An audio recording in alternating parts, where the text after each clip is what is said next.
Bismillahirrahmanirrahim. The topic which has been given to me that is somewhat different from the other presentations. We have learned a lot about the surgical skills and we will learn, but this topic is to know about the ethical dilemma. So it is a very easy topic as well as difficult topic. Easy in the sense that we can discuss it very easily, but difficult in the sense that to follow the ethical rules, that is difficult. So what is ethics? The word ethics is derived from the Greek word ethos, which means character. So to put it formally, ethics is the branch of philosophy that defines what is good for the individual and for the society and establishes the nature of obligations or duties that people owe themselves and one another. So what is ethical dilemma? It is also called moral dilemma, and it is a problem in the decision-making process between two possible options, neither of which is absolutely acceptable from an ethical perspective. It means that if a patient is having lumbar disc surgery, lumbar disc herniation, so there are many options. Either the patient will need conservative treatment or surgical treatment. And all of these are the options. But here we should decide, and this is very difficult, and we should decide that what should be done, whether he needs surgery or whether he doesn't need surgery. If he needs surgery, he should be operated. If not, he should be managed conservatively. So this is very important that we should select the option which is good for the patient. And we should follow these principles because the main purpose of our managing this patient is to give benefit to the patients. And there are certain principles, without knowing this principle, without following these principles, managing this patient, that is not ethical. So the first one is the respect for autonomy. So the patient should be explained about this disease, whether the patient is having lumbar disc herniation. He should be explained each and everything. And now the patient should be given the opportunity, and that is he or she who decides whether she or he accepts your treatment or not. So there, the patient should be free in his decision. And the other important thing is that beneficence. What we do, what we have decided, what option we are giving them, that should be beneficial for the patient. So we should decide in the best interest of the patient. And the third important principle is non-maleficence. In what we do, what we have decided, that should not harm the patient. And the other important principle is justice. So there should be fairness and equality. So these are the main principles which we should follow. So our main purpose is to give benefit to the patient. And for that, we should decide properly whether from the option which I'm going to offer, whether the patient will get benefit from the surgery or not, and whether this patient is candidate of surgery or not. So sometimes when a patient is having pain, there is herniation, but the clinical findings are not correlating with the MR findings. So we should always keep these things in mind, and the decision should not be in our own interest, that should be in the interest of the patient.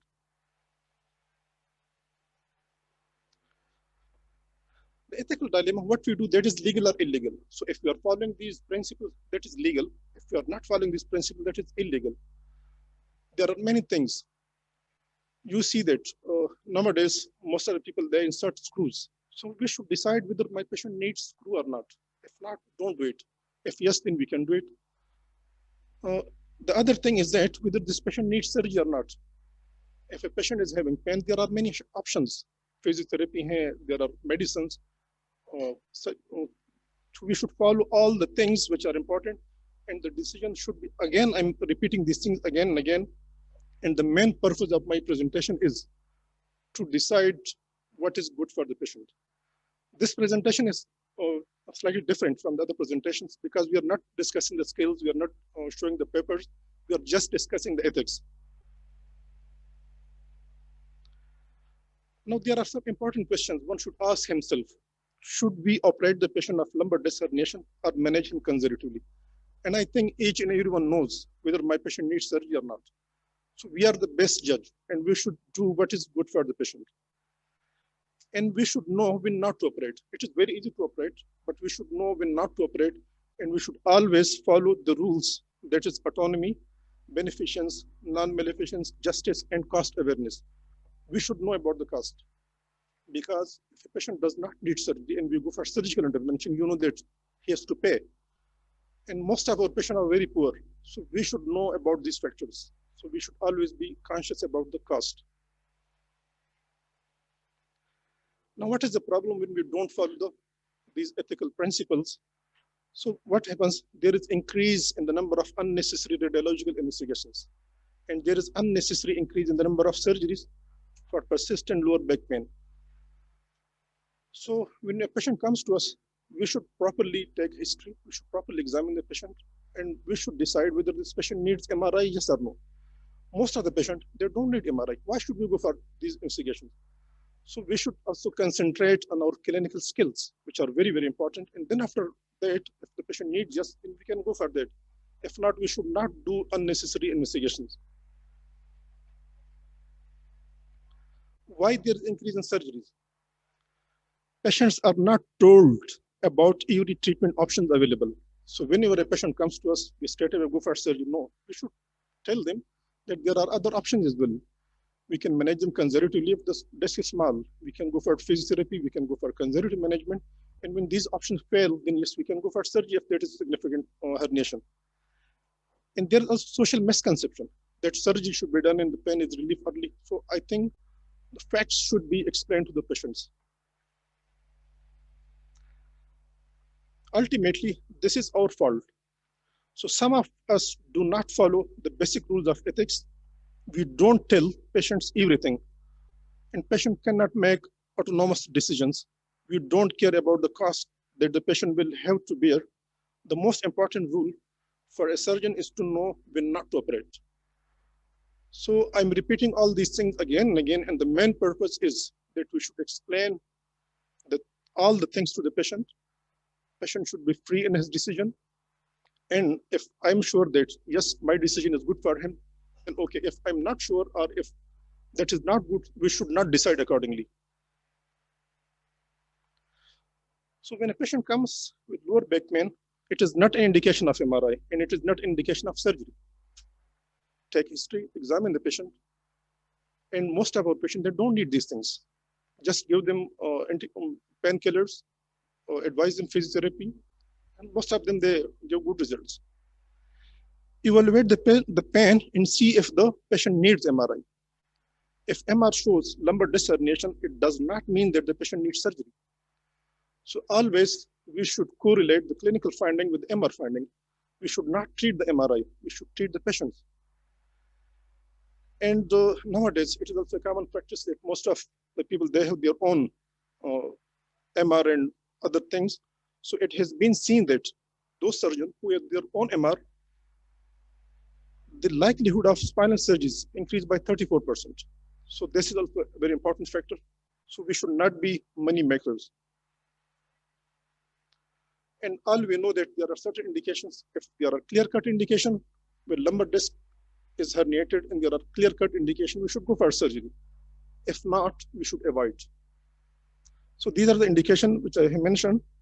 And we see that most of our patients, they give good results when we manage them conservatively. But yes, if there is cardiac syndrome, when there is deficit, when the patient is not responding to this thing and there is significant risk, we can go for surgery. If not, we should also follow the conservative management. Now, the important factors. You see that there are three important factors. One is the surgeon, other the radiology, and the patient. So we should know, and it is must that whether this patient needs surgery or not. If yes, if the patient needs surgery, then whether I can do this patient, I can operate this patient properly, yes or no. You see that when there is a patient with the lumbar herniation on one side, then why should we go for laminectomy? Why not for microdiscectomy? Why not for fenestration? When a patient does not need fixation, then why should we go for extra screw fixation when there is only the patient can relieve with only discectomy? So these things should be kept in mind. And as I mentioned, we should manage the patient, not the MRI. And the other important thing is that when we operate these patients and the patient is still complaining of pain, so don't send them home. These patients should be, now you have operated, I think we should go for MRI. If there is disc, we have not removed completely, then we can go for redo surgery.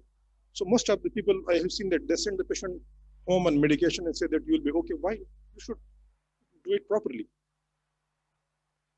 And we should accept the complication. If we have done, we should own the patients. There is a patient, you see that this patient has been operated and post-operatively there's still this. So how can we know that we should, my patient has actually, still he's complaining of pain, I should go for MRI. If there is this, I should go for redo surgery again at that time.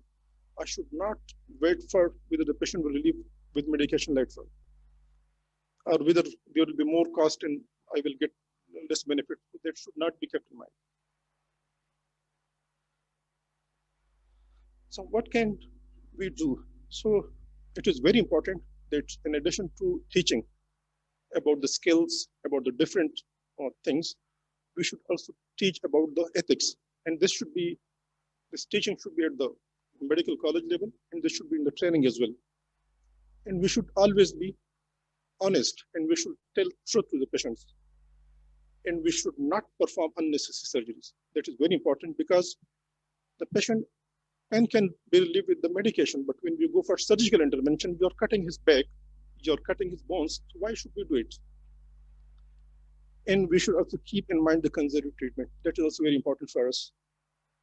And again, I will review that we should follow these principles, that what we do, that should be in the benefit of the patient. We should not give any harm to the patient. The patient should be free in his decision. This is he or she who can say whether I should go for surgery or not. And anything should be done, that justice should be kept in mind. So our facilities or all things should be equally distributed, and our indication should be equally.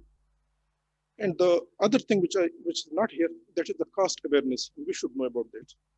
Thank you.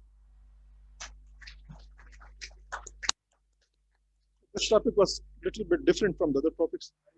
Thank you. Thank you. Yes, sir.